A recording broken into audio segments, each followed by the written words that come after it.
Welcome to Mahi kitchen Tamil. நம்ம இன்றைக்கி பார்க்க போகிறது என்னென்னா ரெஸ்டாரண்ட் டைப் பன்னீர் பட்டர் மசாலா தாங்க பார்க்க போகிறோம். வாங்க வீடியோக்குள்ளே போகலாம். இப்போ நம்ம பட்டர் போட்டுக்கலாம் 1 ஸ்பூன். இப்போ வெண்ணெய் நல்லா உருகிடுச்சு. நம்ம வெட்டி வச்ச வெங்காயம் ஒன்றை நம்ம அதில் சேர்த்து நல்லா வதக்கிக்கலாம். இப்போ வெங்காயம் நல்லா வதங்கி வந்துடுச்சுங்க. இந்த டைமில் கட் பண்ணி வச்ச 3 தக்காளி அது கூட சேர்த்து நல்லா வதக்கிக்கலாங்க.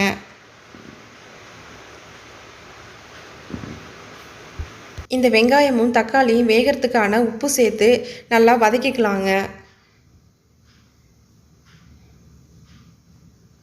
இப்போ வெங்காயம் நல்லா வதங்கிடுச்சுங்க. இப்போ முந்திரி ஒரு 15 சேர்த்துக்கலாங்க. அது கூட 2 ஸ்பூன் வெள்ளரி விதை, 2 ஸ்பூன் பூசணி விதை சேர்த்துக்கலாங்க.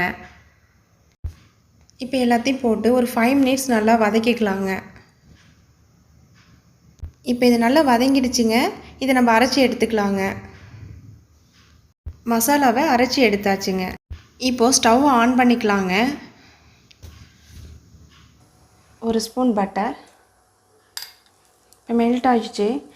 ஒரு சின்னதாக பட்டை, 1 கிராம்பு, 1 ஏலக்காய் சேர்த்துக்கலாம்.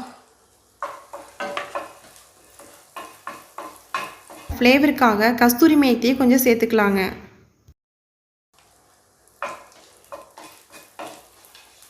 இஞ்சி பூண்டு பேஸ்ட்டு 1 ஸ்பூன் சேர்த்துக்கலாங்க.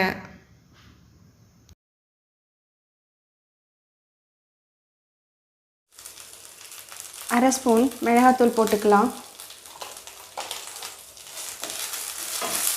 அரைச்சி வச்ச மசாலாவை அது கூட சேர்த்து நல்லா வதக்கிக்கலாங்க.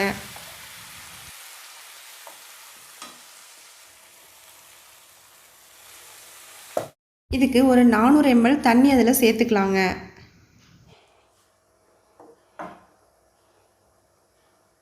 கொஞ்சம் உப்பு சேர்த்துக்கலாம். சுகர் 1 ஸ்பூன் சேர்த்துக்கலாம். காஷ்மீர் சில்லி இருந்தால் போட்டுக்கலாம். இல்லை அப்படின்னா நார்மல் சில்லி பவுடர் இன்னொரு அரை ஸ்பூன் நம்ம சேர்த்துக்கலாம். நான் இப்போ கலர் பொடி கொஞ்சம் சேர்த்துருக்கேன். இது தேவைன்னா நீங்கள் சேர்த்துக்கலாம், இல்லை அப்படின்னா விட்டுடலாம். இது ஒரு 15 நிமிஷம் நல்லா வேக வச்சுக்கலாங்க. நல்லா வெந்து வந்துடுச்சுங்க. இப்போ ஒரு ஸ்பூன் பட்டரும் ஒரு 150 கிராம் பன்னீரும் ஆட் பண்ணிக்கலாங்க. இப்போ பன்னீரை போட்டு நல்லா மிக்ஸ் பண்ணிக்கலாங்க. அது கூட நம்ம இப்போ க்ரீமையும் கொஞ்சம் ஆட் பண்ணிக்கலாங்க. க்ரீம் ஒரு 4 ஸ்பூன் சேர்த்துக்குங்க. இப்போ சுவையான பன்னீர் பட்டர் மசாலா ரெடி ஆகிடுச்சு. இது சப்பாத்தி, ரொட்டி, நான் இதுக்கெலாம் நல்லாயிருக்கும். செஞ்சு பாருங்கள், வீட்டில் செஞ்சு பாருங்கள். செஞ்சு பார்த்துட்டு கமெண்ட் பண்ணுங்கள். மறக்காமல் நம்ம சேனலை சப்ஸ்கிரைப் பண்ணுங்கள். ட்ரான்ஸ்ஃபர் பண்ணிக்கலாம். வாவ், எம்மியான பன்னீர் பட்டர் மசாலா ரெடி. கார்னிஷ்காக கொஞ்சம் பட்டரு, கொஞ்சம் க்ரீம், கொஞ்சம் மேத்தி லீஃப் சேர்த்துக்கலாங்க.